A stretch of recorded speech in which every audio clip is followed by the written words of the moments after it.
Агай, сизге интернеттен берилген суроо бар экен. Өзүңүздүн баракчаңызга жазылган экен. Ошентсе да ушул суроо менди аябай кызыгуу ойготту да. Ушул суроону сөзмө сөз окуп берсем.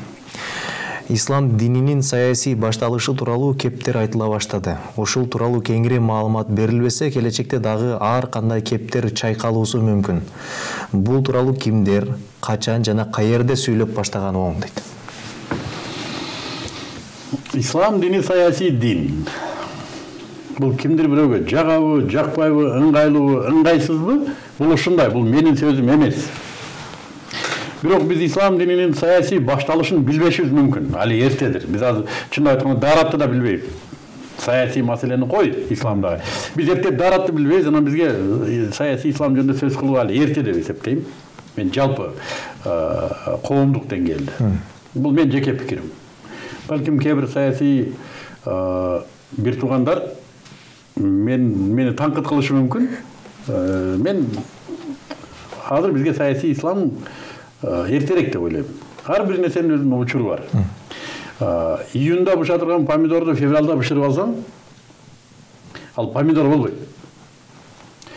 Ар бир нерсенин өзүнүн тарбиясы менен келе турган учуру бар. Биз ачыгын айтышыбыз керек, саясий исламдан биз качып кутула албайбыз. Бул бар нерсе. Исламдын саясий кудурети, саясий борбордук, маңыздык, доктриналдык табияты бар бизге келет. Каалайбызбы, каалабайбызбы келет. Албетте бизге диндарлардын өзүнө да ыңгайлуу болмок. Кечкеле ла иляха иллаллах деп жүрүп эле, анан кийин базарга чыгып кайра келип, ассаламу алейкум, альхамдулилlah деп жүрүп бериш бизге деле ыңгайлуу. Бирок кечирип коет.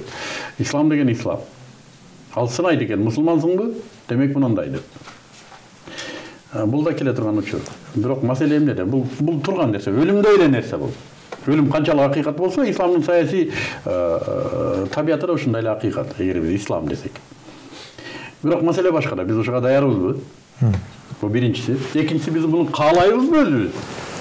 Бизге ушул каалайбызбы исламдын саясий башталышы менен биздин пикирибиздин журулушун. Үчүнчүсү, биз коркпойбузбу мындан? Мына маселелер.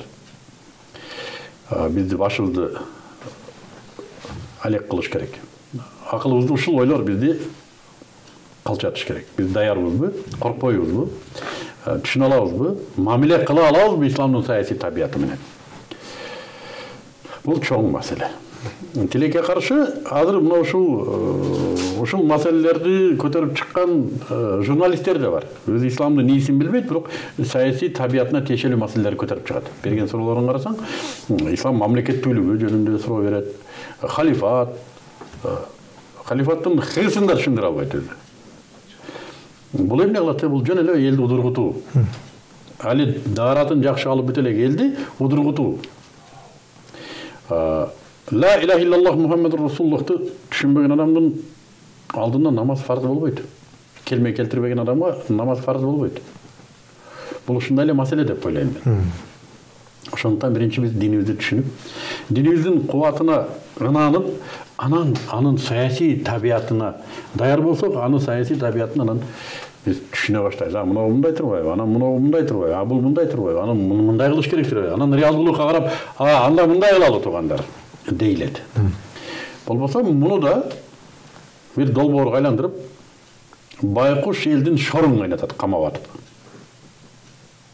Түшүнсө да халифат, түшүнбөсө да халифат деп кыйкырып атып, байкуш элдин шору кайнайт. Ошон үчүн ар бир нерсе коомдук мектеп аркылуу өтүш керек деп ойлойм. Коомдук акыл калчоо, түшүнүү аркылуу өтүш керек. Тилекке каршы исламдын саясий табияты жөнүндө маалымат берилбейт. Азыр бериле элек. Балким келечекте бул нерсе жөнөкөй эле катардагы эле көрүнүш болуп калышы мүмкүн.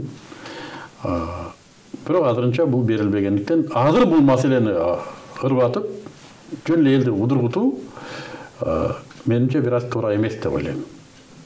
Жана буга коомдук институттардын өзүндө талап пайда болгондо, исламдын саясий башталышынан чыккан чечимдерди талап кыла баштаса, мына ошондо элге түшүндүрүү башталса, кыянаттык кылбай түшүндүрүлсө элге, балким ушунда баш ороо болбойт.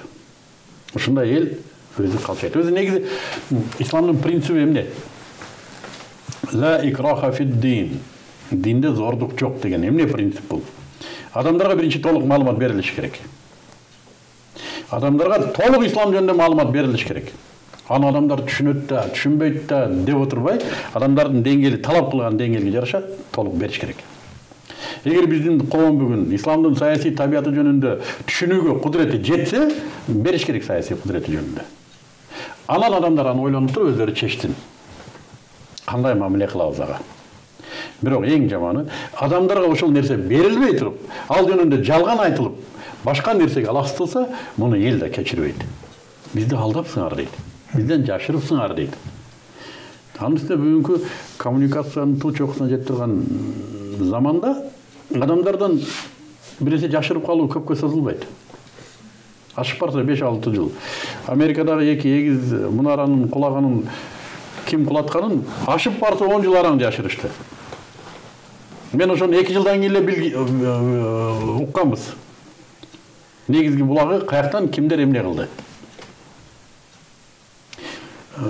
Исламда анын үстүнө жашырып болбойт. Аллах субханаху ва тааланын өзүнүн сөзү бар. Булар күндү үйлөп өчүргүсү келет деп. Муну ушундай бир жосунсуз жорок күндү үйлөп өчүргүсү келгендей айтып атпаймынбы, каалайбызбы, каалабайбызбы келет. Муну мыктыбек айтып аткан үчүн эмес, бул ушундай дин. Өзү ушундай дин. Муну бүгүн Россия сүйлөй баштады. Россия исламдын саясий кубаты жөнүндө кенен сүйлөй баштады. Буга биз эмнени каршы кое алабыз деди, биз православие элебиз, өзүбүздүн динди коебуз деди. Биз өзүбүздүн динибиз менен исламдын саясий күчүнө туруштук бергенге аракет кылабыз деди. Европа тетерисинче, исламдын саясий күчү болсо келгиле алып колдон ал деди. Келгиле колдон ал, анын эмнеси бар экен деди. Экономикасынан баштайлы деп атат. Биздикилер балким убакыт көрсөтөт, бешиктеги баланын бек болорун ким билет дейт. Азырынча бул маселе боюнча түшүнүктөр анекдот деңгээлинде да. Ошон үчүн мен көп сүйлөбөйм бул жөнүндө. Мен сыймыктанам өзүм ушул динди кармаганыма. Бирок азыр коомдук трибунадан исламдын саясий курулушу, саясий табияты жөнүндө сүйлөө бир аз эрте деп ойлойм. Биринчи адамдарды диндин өзүн түшүндүрүү, акыретин түшүндүрүү, Кудайын таанытуу, негизги милдеттерин аткарууга үгүттөө, мына ушулар биринчи кезекте турса керек бүгүн менин оюмча. Өзүнүн Кудайы бар экендигин түшүнбөгөн адамга Кудайдын моделиндеги мамлекетти түшүндүрүү бери дегенде бир кополдук да, мындай айтканда. Менин оюм ушундай.